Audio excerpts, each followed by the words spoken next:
नमस्कार साथियों। ट्रंप और पुतिन के अलास्का समिट जिसको लेकर इतने टाइम से हाइप बना हुआ था, पूरी वैश्विक मीडिया की नजर इस मुद्दे पर थी और साथ ही भारत भी इसको काफी क्लोजली ऑब्जर्व कर रहा था।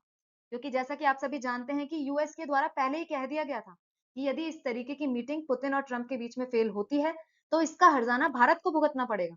भारत पर और भी ज्यादा टैरिफ्स लगाए जाएंगे। तो फाइनली ये मीटिंग कंक्लूड हो चुकी है। क्या कुछ इस मीटिंग से निकल कर आया, क्या आउटकम्स रही, ये सारी ही चीजें आज के सेशन में हम डिस्कस करेंगे। तो चलिए सेशन को शुरुआत करते हैं। मेरा नाम है चारू गुप्ता और मैं स्वागत करती हूँ आप सभी का आज के इस सेशन में। और दोस्तों, सेशन को शुरू करें उससे पहले आपके लिए एक रिक्वेस्ट कि जो भी पर्सन चैनल पर नया है उस चैनल को प्लीज सब्सक्राइब कर लें और साथ ही यदि वीडियो अच्छी लगती है तो उसको लाइक और शेयर करना भी ना भूलें। तो देखिए, जब ये मीटिंग शुरू हुई तो पुतिन का काफी भव्य स्वागत किया गया ट्रंप के द्वारा। Trump welcome Putin with full ceremony, red carpet, military bands and even a limousine ride. यहाँ पे दोनों ही लीडर्स प्लेन से उतरे। प्लेन से उतरने के बाद एक फॉर्म हैंडशेक किया यहाँ पर रेड कारपेट के ऊपर। दोनों ही लीडर्स ने अच्छे से हाथ मिलाया। इसके बाद सामने जाकर मीडिया को ब्रीफली यहाँ पे इन्होंने ग्रीट किया। ग्रीट करने के बाद दोनों ही एक कार में सवार होकर मीटिंग डेस्टिनेशन पर पहुंच गए। यहाँ तक चीजें काफी अच्छी रही। काफी लाइट माहौल में ये सारी चीजें चल रही थी। इसके बाद दोनों पहुंच गए मीटिंग डेस्टिनेशन पर। यहाँ पे आप देख सकते हैं पुतिन और ट्रंप के साथ इनके देशों के कुछ कुछ मंत्री बैठे हुए हैं। लेकिन एक तरीके से आप कह सकते हैं कि मॉरल सपोर्ट और फोटोग्राफी सेशन के लिए साथ थे, क्योंकि फाइनल मीटिंग जो होनी थी वो पुतिन और ट्रंप के बीच में ही होनी थी। इन दोनों के बीच में केवल एक पर्सन था, वो भी ट्रांसलेटर, जो एक दूसरे की बातें इन दोनों को समझा रहा था।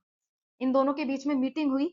मीटिंग के बाद जो आउटकम निकल कर आई वो ऐसी नहीं थी जो एक्सपेक्ट कर रहा था पूरा world. No ceasefire, no deal. Despite nearly 3 hours of discussion, the summit ended without any agreement. जो डील साइन की जानी थी यूक्रेन और रशिया वॉर को लेकर, जो सीज फायर कंडक्ट कराया जाना था, जिस चीज को लेकर ये मीटिंग कंडक्ट करवाई गई थी, उस तरीके का कोई भी सीज फायर डील दोनों लीडर्स के बीच में साइन नहीं किया गया। और ये तो वैसे भी नहीं होना था, क्योंकि यहाँ पे एक पार्टी जो यूक्रेन है वो तो वैसे भी मौजूद नहीं है। तो आप देखेंगे कि दोनों ही लीडर्स के द्वारा बताया गया कि ये मीटिंग सकारात्मक रही, प्रोडक्टिव रही, काफी अच्छे रिजल्ट रहे, बहुत सारी चीजें अच्छी हुई। लेकिन जो मीटिंग के आउटकम्स थे काफी वेग थे, कोई क्लैरिटी इन दोनों के द्वारा नहीं दी गई कि क्या कुछ बातें इसके अंदर हुई हैं। ट्रंप ने खुद एडमिट किया इस चीज को कि there is no deal until there is a deal. जब तक कि युद्ध को रोकने को लेकर कोई डील इनके द्वारा पुतिन के साथ साइन नहीं की जाती, तब तक सीज फायर को लेकर कोई भी डील यहाँ पर नहीं होगी। सीधी सी बात है, काफी सारी बातें की गई लेकिन कंक्रीट रिजल्ट कोई भी निकल कर यहाँ पे नहीं आया। इसके बाद आप देखेंगे कि दोनों ही लीडर्स जैसे ही मीटिंग खत्म हुई, प्रेस के सामने गए। प्रेस के सामने नॉर्मली होता यह है कि आप बहुत सारे क्वेश्चंस प्रेस से लेते हैं, उनके जवाब देते हैं। लेकिन फिलहाल के लिए दोनों ही लीडर्स ने किसी भी तरीके का डिस्कशन प्रेस के साथ नहीं किया। उनके सवालों के जवाब भी नहीं दिए गए। लेकिन लीडर्स ने अपनी ही तरफ से कुछ कुछ स्टेटमेंट्स दिए, जो कि स्टेटमेंट्स आप यहाँ पे देख सकते हैं। डोनाल्ड ट्रंप के द्वारा कहा गया कि talks are moving but slowly, मतलब कि बातें चल रही हैं, काफी सकारात्मक रिजल्ट निकल कर आए हैं, काफी पॉजिटिव ये मीटिंग रही है। लेकिन ग्रोथ जो हो रही है, टॉक्स जो हो रही है, वो धीरे धीरे आगे बढ़ रही है। इसके साथ ही Trump emphasise progress but avoided details, उन्होंने कुछ भी डिटेल्स देने से मना कर दिया। He promise to continue discussion with Ukrainian president Zelensky and NATO allies, उन्होंने कहा कि अभी मेरी यहाँ पे बात हो गई, मैंने आपको ब्रीफ कर दिया।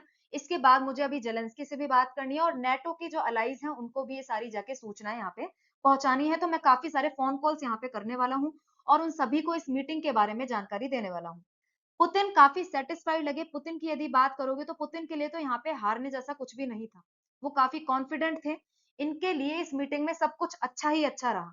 उनके द्वारा कहा गया कि any lasting peace must address the root cause of the conflict, a thinly veiled reference to blocking Ukraine's NATO and EU membership.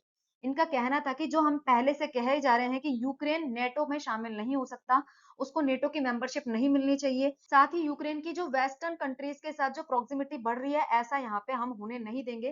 तो यदि इस कॉज को रिजॉल्व किया जाता है तो यहाँ पे पीस बरकरार हो सकती है, पीस आगे आ सकती है। तो इन चीजों को रिजॉल्व किया जाना जरूरी है, बजाय हम ऊपर ऊपर से मीटिंग्स करें और दुनिया को दिखाने के लिए बातचीत करें। इसके बजाय आप यहाँ पे रूट कॉज है, इसको रिजॉल्व करने की कोशिश करो। He also invited Trump to Moscow for a future round of talks, turning the summit into a diplomatic win for himself, even without concession. देखो, हुआ यह था कि लास्ट में जब ट्रंप यहाँ पे एड्रेस कर रहे थे तो उन्होंने पुतिन को थैंक्स बोला कि thank you for this summit and thank you for this meeting. तो यहाँ पे इन्होंने बोला कि हम आगे भी आपसे मिलना चाहेंगे, आगे भी ये मीटिंग करेंगे, मैं आगे भी आपसे पब्लिकली मीटिंग करना चाहूंगा। तो यहाँ पे पुतिन के द्वारा जवाब दिया गया कि मे बी हम आगे इस मीटिंग को जो करेंगे वो मॉस्को में करेंगे। और पुतिन के इस जवाब से ट्रम्प एकदम से शॉक हो गए। उन्होंने कहा कि देखते हैं कैसी चीजें यहाँ पे बनती है। पुतिन काफी इस चीज में कॉन्फिडेंट नजर आ रहे थे और जो इस तरीके की मीटिंग से दिखाना चाहते थे, शो करना चाहते थे कि अब वर्ल्ड में रशिया एक वापस से पावर बनकर उभर रहा है। रशिया अब एक आइसोलेटेड नेशन नहीं है, रशिया अपनी वापस से ग्लोरी हासिल कर रहा है। वो सारी ही चीजें यहाँ पर दिखाने में पुतिन कामयाब हो गए। लेकिन इसके बदले में इन्होंने ट्रम्प को किसी भी तरीके का कोई कंसेशन नहीं दिया, अपनी बात से टस से मस नहीं हुए। इसके बाद हम देखेंगे कि ग्लोबल रिएक्शंस क्या रहे, स्पेशली यदि आप देखोगे कि जेलेंस्की जो कि यूक्रेन के प्रेसिडेंट हैं, उनके द्वारा कहा गया कि कोई भी ऐसी डील जो यूक्रेन को शामिल किए बिना पुतिन और ट्रम्प के बीच में की जाती है, इस तरीके की कोई भी डील यूक्रेन के द्वारा एक्सेप्ट नहीं की जाएगी। क्योंकि ये बात जो हो रही है वो रशिया और यूक्रेन के बीच में है। तो एक पार्टी को आप छोड़े बिना किसी भी तरीके की डील किस तरीके से साइन कर सकते हो? तो इस तरीके की बात यूक्रेन के द्वारा बोली गई, यूक्रेन के प्रेसिडेंट जेलेंस्की के द्वारा बोली गई। इसके साथ ही यूरोपियन लीडर्स का भी सेम ही स्टैंड था। दे warned against sidelining Ukraine in any peace process, stressing that no decision should be made without Kyiv at the table. उन्होंने कहा कि इस तरीके की किसी भी मीटिंग में यूक्रेन के लीडर्स का शामिल होना जरूरी है, यूक्रेन का से होना जरूरी है। इस तरीके से यदि दो लीडर्स आपस में बात कर लेते हैं, पुतिन और ट्रम्प आपस में बात कर लेते हैं, तो उस तरीके के डिसीजंस को यूक्रेन के ऊपर थोपा नहीं जा सकता। इसके साथ ही एक यूक्रेन के एमपी ने आर्ग्यू किया कि Putin merely boat more time while continuing his military campaigns. Basically इनका कहना था कि कुछ नहीं है, इस मीटिंग से पुतिन को बल्कि और ज्यादा टाइम मिल गया। अब ये मीटिंग हुई है, कुछ 1 2 4 महीने बाद और मीटिंग होगी। इसके बीच में पुतिन अपने मिलिट्री कैंपेन्स जारी रखेंगे, यूक्रेन पर वही हमले करना जारी रखेंगे। कोई कंक्रीट रिजल्ट यहाँ से निकल कर नहीं आया है। यहाँ पे आप देखेंगे कि ईयू के लीडर्स के द्वारा इस तरीके के जॉइंट स्टेटमेंट्स पहले भी दिए जा चुके हैं कि we share the conviction that a diplomatic solution must protect Ukraine's and Europe's vital security interest. मतलब यदि कोई भी सोल्यूशन यहाँ पे निकाला जाता है तो उसमें यूक्रेन के और यूरोप के हितों को ध्यान में रखा जाना जरूरी है। कोई भी ऐसा डिसीजन नहीं लिया जाएगा जिससे यूक्रेन या यूरोप के हित प्रभावित होते हैं। इसके साथ ही आप देखेंगे कि जेलेंस्की का कहना था कि US summit in Alaska is a personal victory for Putin. ये पुतिन के लिए एक विक्ट्री की तरह उभर कर आई है ये समिट। जिस तरीके का भव्य स्वागत पुतिन का किया गया, जिस तरीके से पुतिन ने वर्ल्ड लेवल पर अपना स्टेचर मेंटेन किया, उससे पुतिन बल्कि और भी ज्यादा ग्लोरीफाई हो गए हैं, रशिया और भी ज्यादा ग्लोरीफाई हो गया है। इस मीटिंग से बल्कि पुतिन को फायदा ही फायदा हुआ है और नुकसान कोई यहाँ पे नहीं हुआ। तो फाइनली यदि बात करें तो रियलिटी में आउटकम क्या रही? इन शॉर्ट यदि आप बात करें तो Alaska summit was more about the pageantry than policy. मतलब दिखावा ज्यादा था और कंक्रीट में यहाँ पे सॉल्यूशन कम निकल कर आया। Putin walked away with a PR victory showing the world he is not isolated anymore. Putin ने इस मीटिंग का पीआर के लिए इस्तेमाल किया। उन्होंने वर्ल्ड को दिखा दिया कि उनका नेशन अब और आइसोलेटेड नहीं है।